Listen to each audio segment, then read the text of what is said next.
Pada saat saya disaksikan, pada saat saya dipanggil masuk dari tim, dari apa, Polda Kaltim, tolong Pak RT masuk ke dalam ruangan. Saya menyaksikan, ini Pak RT mohon izin, saya coba berikan barang bukti ya. Ini botol yang sudah kosong, itu sudah ada berisi lagi.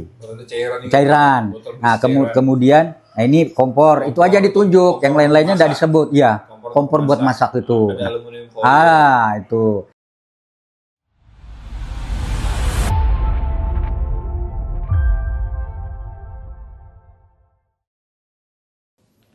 Selamat siang Tribuners, saat ini saya sedang berada di TKP lokasi home industry pembuatan narkotika. Untuk informasi selanjutnya akan kita dengarkan cerita dari Ketua RT setempat selaku saksi kata yang melihat proses dari penggerebekan dari Ditres Narkoba Polda Kaltim. Ketua RT 38, Kelurahan Prapatan, Kecamatan Balikpapan Kota, Rahman, mengaku terkejut saat mengetahui salah satu rumah warganya dijadikan lokasi home industri narkotika jenis sabu. Kasus tersebut sebelumnya diungkap Direktorat Reserse Narkoba Polda Kaltim dan diduga terhubung jaringan Malaysia dengan bahan baku pembuatan sabu dikirim dalam bentuk cairan. Rahman mengaku sama sekali tidak menaruh curiga terhadap aktivitas terduga pelaku. OH yang diketahui tinggal bersama ibunya di rumah tersebut. Ia menceritakan dirinya didatangi tim Direktorat Reserse Narkoba Polda Kaltim pada Kamis dini hari sekitar pukul 01.15 WITA untuk diminta menyaksikan proses penggeledahan. Saat itu, polisi mengajaknya masuk ke dalam rumah untuk melihat langsung barang bukti yang ditemukan di dalam kamar terduga pelaku. Menurutnya, proses pembuatan sabu itu dilakukan di sebuah kamar di dalam rumah orang tua pelaku. Rahman menyebut rumah tersebut merupakan rumah lama yang sudah puluhan tahun berdiri dan berada di tengah permukiman padat warga. Ia mengatakan selama ini tidak pernah ada laporan dari warga terkait aktivitas mencurigakan di rumah tersebut. Rahman mengungkapkan, OH sebelumnya pernah tersangkut kasus hukum dan sempat menjalani hukuman penjara. Saat pelaku bebas, dirinya sempat memberikan nasihat agar tidak mengulangi kesalahan yang sama. Namun ia tak menyangka OH justru kembali terlibat kasus narkoba. Bahkan diduga membuat sabu sendiri di rumah orang tuanya.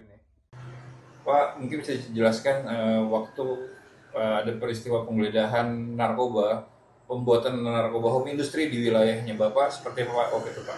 Nah, pada saat itu saya didatangi dari tim Polda Narkoba untuk dipanggil menyaksikan dengan adanya ketangkapnya pelaku narkoba.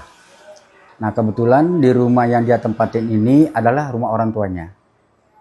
Nah, jadi saya diajak ke sana untuk menyaksikan pada saat itu, menyaksikan dari barang-barang bukti tentang pengolah narkoba tersebut. Nah, saya melihat dengan secara nyata bahwa saya menyaksikan sebagai RT setempat, memang saya diajak untuk menyaksikan itu, memang saya lihat dengan secara nyata. Nah, pada saat itu, saya tidak tahu melakukan suatu hal ini terjadi sesuatu penangkapan. Nah, kami juga tidak tahu bahwa yang sebenarnya ini memang saya tidak tahu alamat yang sebenarnya dia sampai saat ini. Dia tinggal sama orang tuanya. Dia memang alamatnya ternyata alamatnya di Gang Buntu sana. Nah, sehingga terjadi penangkapan ini juga saya juga kadang malam itu juga saya tidak menyangka gitu terjadi suatu hal penangkapan. Nah, itu waktu itu hari apa Pak? Sama jam berapa Pak? Pada saat terjadinya itu sekitar saya ada di TKP sekitar jam 1:04 tengah malam. Itu hari apa Pak? Hari kalau tidak salah hari Kamis ya, tidak salah ya, hari Kamis mungkin kalau tidak salah ya. Nah, karena Bapak berarti kan Bapak disuruh menyaksikan ketika terjadinya penggeledahan oleh tim narkoba Polda Kaltim itu Bapak disuruh menyaksikan pada saat itu masuk ke ruangan, menyaksikan melihat barang bukti. Satu yang diperlihatkan ini mohon izin Pak RT, ini barang bukti sudah kami temukan, ya berupa seperti kayak alat-alatnya, ya alat-alat tersebut ternyata dia mengolah, mengolah dengan narkoba tersebut. Tapi pada saat mengolah di situ juga ada si ini juga nggak Pak? Si terduga pelaku juga Pak di ruangan itu? Pada saat itu pelakunya ada. Posisinya lagi di borgol. Ya. Itu posisi pembuatannya tuh di kamar kah atau di apa Pak? Posisinya di tempat ruangan kamar. Kamar tidurnya dia. Kamar tidurnya dia juga barangkali karena dia udah terbuka kayak nggak ada tempat tidur, cuma kayak ruangan seperti dia buat sesuatu pengolah itu. Oh, berarti dia memang sebenarnya bukan warga sini berarti Pak ya? Jadi kalau saya tahu, ini kan pernah saya tanya, saya juga selama ini kan saya tanya-tanya itu KTP-nya KTP mana sih? Karena dia tinggal sama orang tuanya, ya, tinggal sama orang tuanya, dan saya nggak tahu sebenarnya. Ternyata saya baru tahu hari-hari ini kalau itu KTP-nya bukan KTP perapatan. Berarti itu cuman rumah kediaman orang tuanya berarti Pak ya? Rumah kediaman orang tuanya. Tapi dia tinggal di situ Pak. Tinggal di situ sama ibunya saja. Ibunya residivis ya Pak ya? ya residivis sebenarnya dia. Informasi yang beredar seperti apa Pak? Dia tuh baru keluar dari penjara kan seperti apa Pak? Nah pada saat itu kami juga sempat menyampaikan suatu saran pada saat dia keluar dari penjara. Saya bilang kamu sadar, jangan lagi mengulang perbuatan kamu. Sampai dia mengatakan tidak lagi sudah om saya. Nah terutama karena orang tuamu ini sudah tua, tinggal satu-satunya, bapakmu udah meninggal. Dia nurut dan patuh dengan saya. Nah sampai selama ini saya nggak ada kecurigaan bahwa dia itu memperbuat sesuatu dengan adanya perilaku dengan membuat narkoba lagi. Saya nggak tahu tiba-tiba ada terjadi hal yang seperti sama yang pernah dia lakukan. Tapi pada saat dulu itu kan bukan pembuat dia waktu ditangkap. Nah, kalau dulu kan dia bukan pembuat, sekarang ya. Dia... Tapi juga dulu saya tahunya saya juga dia nggak nangka juga dari mana dia bisa dapat hal-hal itu. Tapi dia ketangkap di lingkungan warga gimana sih Pak? Ya baik-baik aja. Apa bersosialisasi juga? Bersosialisasi biasa seperti biasa. Tidak ada mencurigakan dia tuh kayaknya beda daripada warga biasa. Tapi Pak RT sendiri nyangka nggak Pak di tempat itu dijadikan pembuatan home industry pembuatan sabu-sabu? Sama sekali saya tidak tahu itu hal itu. Karena saya tidak ada mencurigakan, warga pun nggak ada juga melaporkan ke saya bahwa itu coba dicurigain, diselidikin, tidak ada. Tapi ada nggak Pak, ada laporan kayak warga misalkan ada sering orang bolak-balik ke rumah situ atau ada yang berkunjung ke rumah situ? Tidak ada juga. Pokoknya keluarga-keluarga aja yang keluar masuk dalam rumah. Berarti nggak pernah ada warga luar yang datang ke rumah itu? Tidak ada. Oh, jadi keluarga-keluarga saja yang terdekat seperti saudara-saudaranya, keluarganya keluar masuk di rumah karena itu kan rumah orang tuanya, mbaknya atau cucunya mungkin keluar masuk. Tapi rumah itu sudah berapa lama Pak di situ Pak? Bangunan ini sudah cukup lama, sudah puluhan tahun. Rumah lama. Berarti sekarang yang menempati adalah orang ibu dari terduga pelaku. Ada berapa bersaudara sih Pak? Dia sebenarnya yang terdekat di situ ada 2 bersaudara saja. Yang di sebelahnya ini kan saudara kandungnya kakaknya, tapi itu perempuan. Nah itu juga jarang juga sih dia ngobrol-ngobrol sama beliau. Nah itu. Kalau status terduga pelaku ini dia mempunyai keluarga atau sendiri aja Pak? Ya sebenarnya tadinya sudah sempat berumah tangga, punya anak 1, tapi dia cerai. Nah alamatnya dia ini saya baru tahu kalau dia itu alamat Gang Buntu. Nah selama ini dia sudah pisah sama istrinya, dia tinggal sama orang tuanya karena anak bungsu. Tadi menariknya ketika Bapak pas dia keluar, Bapak memberi nasihat itu dia yang tadi kan izin PRT memberikan nasihat jangan lagi kayak gini, dia kapok. Tapi ketika pas kenyataannya pada saat Pak RT menyaksikan lah dia malah membuat narkoba, itu gimana Pak RT? Nah saya itu di situ saya tidak ada punya firasat curiga. Karena aku lihat perilakunya seperti biasa. Kadang-kadang saya tawarin ini rokok nak, bang. Saya anggap seperti anak ya. Nah nggak ada mencurigakan hal-hal yaitu mengulangi lagi perbuatannya. Nah ini yang saya kaget kok bisa terjadi. Kalau posisi rumahnya sendiri Pak itu di dekat dengan warga-warga yang lain? Itu dikelilingi daripada bangunan warga yang ada. Bukan dia menyendiri, bukan menyepi, dia dikelilingi dari bangunan tetangga yang ada. Rumah rame. Berarti di rumah itu dikelilingi dengan rumah-rumah? Ya rumah-rumah warga yang lain. Nah, cuma di depannya itu posyandu. Kalau dia sendiri Pak, aktivitas hari-harinya seperti apa sih Pak? Nah saya lihat seperti gini, kadang-kadang dia bekerja itu kadang-kadang kalau disuruh-suruh orang, ada sedikit dapat penghasilan, kadang disuruh orang ikut kerja, bantu bangun bangunan, kerja, itu saja saya tahu. Nah cuma untuk kerja-kerja yang sebenarnya sampai saat ini saya nggak ada yang kerja yang dia jangka panjang, paling dipanggil orang ikut kerja-kerja bangunan. Nah itu yang saya lihat, dapat penghasilan. Ya, terus PRT ketika malam itu menyaksikan di dalam ruangan itu ada apa aja PRT? Nah, pada saat saya pada saat saya dipanggil masuk dari tim Polda Kaltim, tolong Pak RT masuk ke dalam ruangan. Saya menyaksikan ini Pak RT mohon izin, saya coba berikan barang bukti ya. Ini botol yang sudah kosong, itu sudah ada berisi lagi. Cairan. Nah, kemudian ini kompor, itu aja ditunjuk, yang lain-lainnya tidak disebut, ya. kompor buat masak itu. Ada aluminium foil. Itu. Nah, itu saja saya dilihat, cuma yang dari tempat botol pencairan itu 2 di lakban itu kosong. Nah, posisinya Pak RT ini sudah kosong. Nah, kemudian ini kompornya Pak RT. Itu aja disebutkan dari. Jadi saat benar-benar penggeledahan tuh Pak RT menyaksikan secara langsung. Ya, gitu. Jadi memang bukan yang kemudian ditaruh sama Polda apa dari. Oh, tidak ada. Saya pada saat masuk melihat ini belum ada dirubah, belum ada sentuh. Okay. Saya melihat secara nyata bahwa ini sudah berantakannya barang-barang yang alat-alat itu lah yang dipakai. Alat yang dipakai untuk membuat itu. Tapi kalau dari PRT dapat informasi, ada informasi nggak kalau sudah berapa lama proses home industry-nya itu? Nah, untuk masalah proses untuk industri ini saya nggak tahu sama sekali itu. Dengan adanya kejadian ini baru saya tahu kalau dia buat. Nah, saya nggak tahu sama sekali. Karena ada juga curiga warga, tuh PRT itu saya mencurigakan gini, tak ada sama sekali. Nah, setahunya saya begitu kejadian saya dipanggil dari tim Polda Narkoba, saya baru menyaksikan, baru saya tahu bahwa benar-benar terjadi hal yang seperti ini, yang tahu di luar dugaan saya. Sebagai RT setempat, bukan saya tidak ibaratnya ada kecurigaan atau saya nggak ada laporan, tidak turun ke lapangan atau mencurigai seseorang, tidak ada sama sekali gelogatnya untuk mencurigakan. Gelagatnya nggak ada mencurigakan sama sekali.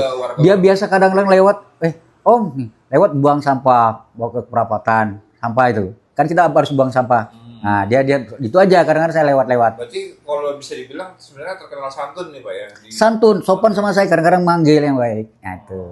Nah, tidak bisa terjadi begini. Itu berarti apa ya? Tidak ada mencurigakan. Tidak ada gelagat yang tidak ada mencurigakan. Tidak ada gelagat yang mencurigakan. Betul. Terus kemudian dari orang tuanya sendiri bagaimana Pak dengan ditangkap terduga pelaku ini Pak? Nah, jadi setelah ketahuan dengan adanya terjadi seperti begini, itu orang tuanya kan pada saat itu tidak tahu pada waktu malam dibawa. Saya bilang, Nak, kasih tahu ibumu. Nah, beliau mengatakan begini, "Nggak usah Om, bilang nanti tambah drop gitu." Jadi pada saat dibawa itu sekitar 1:30 itu mau izin Pak RT dari tim narkoba dibawa dalam keadaan diborgol. Nah, itu orang tua tidak tahu. Nah, keesokan harinya baru disampaikan, bukan juga nyampaikan, tapi mungkin ya tetangga-tetangga tahu bahwa ada yang sudah menyampaikan bahwa si Anu ketangkap. Nah, itu hampir drop dia. Karena dia tahu anak yang diharap anak bungsu lagi satu-satunya dibawa di penjara. Karena sebelumnya dulu anak ini juga pernah di penjara sebelumnya Pak ya. Sebelum ya, memang sih waktu itu kan residivis memang, cuma masih bukan narkoba, enggak tahu. Masih wajib lapor statusnya masih. Sebenarnya masih wajib lapor. Begitu. Saya mendengar seperti itu ya, seperti itu. Pada saat kejadian malam itu, apakah juga ada warga-warga lain Pak yang ikut melihat di sekitar TKP Pak? Nah, pada saat kejadian penangkapan ini sama sekali tidak ada. Warga pun tidak ada yang tahu selain saya. Jadi saya menyaksikan secara langsung karena memang saya tanggung jawab di kampus sebagai RT untuk menyaksikan dengan adanya terjadinya daripada pelaku untuk pembuat narkoba ini. Ya memang saya warga tidak ada yang menyaksikan. Keesokan harinya baru heboh. Dan tapi apakah ada pemeriksaan lanjutan dari Polda Kaltim pada PRT? Nah, pada saat itu saya ditelepon dengan Pak siapa ya, kayaknya bagian penyidik. Saya sampaikan, Pak Rahman, tolong Pak RT ya gini. Saya bilang, mohon nanti kita ada apa untuk masalah ini, misalnya ada mungkin penyampaian yang mungkin sebagai saksi Pak RT. Dia bilang gini. Saya bilang mohon izin Pak, bilang. Kami kan sebatas seperti atas nama sebagai penanggung jawab RT. Kan saya bilang sampaikan, saya ini sebagai RT kan memang tentunya kan ada kaitannya saya harus lapor. Nah, cuma ke kelurahan, ya baik dari kepolisian maupun TNI yang ada di Kelurahan Perapatan. Beliau mengatakan, enggak usah, cukup Pak RT saja. Nah, itu pada saat itu. Ya, karena memang waktu itu, karena memang pada saat penggeledahan memang harus ada saksi sipil yang ya, ada di TKP. Ya. Mungkin kan karena wilayah situ mungkin jadi Pak RT yang dihubungin ya. untuk prosesnya biar lebih cepat, ya. Biar tidak kalau takutnya mungkin kalau lama akan diketahui banyak orang jadi ramai. Ya. Nah, kembali saya sambung tadi, nanti suatu waktu Bapak kami panggil ke Polda untuk menandatangani suatu penyaksian. Sampai saat ini nggak ada dipanggil beliau. Karena saya bilang mohon maaf, saya nggak bisa dilibatkan sampai sejauh itu Pak. Sampai dia mengatakan katanya nanti untuk masalah nanti penyampaian untuk saksian sampai ke kejaksaan atau ke pengadilan, mohon maaf saya kan tidak sampai ke sana tuh, urusan saya cuma di kampung. Oh iya Pak, nggak apa-apa. Nah, sampai saat ini nggak ada lagi saya dihubungi. Pak, kembali ke posisi rumah tadi Pak. Ya. Kalau rumah itu Berlantai 1 atau lantai 2, Pak? Berlantai 1. Lantai 1 aja. Berarti Ya, memang satu ada berapa posisinya? Berarti ketika masuk pintu masuk itu langsung lewat belakang, belakang. bukan lewat pintu utama. Oh, Jadi ada 2 pintu. Jadi rumah ini lantai 1, pintu utama terkunci. Dia keluar masuknya itu biar ibunya kadang-kadang lewat belakang, lewat pintu belakang. Makanya waktu saya pulang itu, kupikir apakah didobrak ini pintu dari tim narkoba. Ternyata nggak ada pendobrakan. Nah, saya tanya-tanya, ini pelaku si Ani ini dapatnya ketangkapnya di mana, nggak tahu.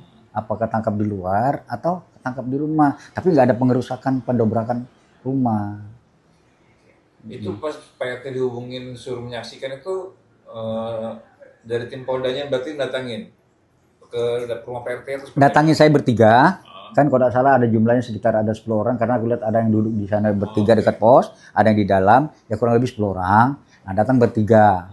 Nah, mendatangi saya, mohon izin Pak RT mengganggu tidurnya. Ada apa Mas? Bilang gini, kami dari Polda, dari tim narkoba. Ini tolong ini ada ini pelaku ini. Saya datang ke sana menyaksikan. Tolong masuk sampai ke dalam, menyaksikan melihat barang-barang buktinya Pak RT. Nah, seperti itu saya melihat secara langsung. Makanya saya lihat barang-barang buktinya itu yang saya sampaikan tadi, yaitu tadi berupa cairan sama sudah dipakai sama kompor. Dan Pak RT kaget dan nggak nyangka itu ada di wilayah Pak RT. Nah, ini saya kagetnya kok bisa ada di wilayah kami. Nah, kemudian saya juga sampai sejauh ini berkata bahwasanya ini KTP-nya anak ini sampai saat ini saya nggak pernah tahu alamat posisinya di mana karena orang tuanya memang di perapatan. Ternyata di kemudian hari saya tahu bahwa KTP-nya bukan asli perapatan. Nah, Oke, Tribuners, baru saja tadi kita mendengarkan keterangan dari Ketua RT terkait dengan saksi kata terkait dengan proses pembuatan home industry, pembuatan narkotika di wilayah Balikpapan, khususnya di wilayah perapatan. Dengan saya, jurnalis Tribun Kaltim.co, Dwi Ardianto melaporkan dari Balikpapan, Kalimantan Timur.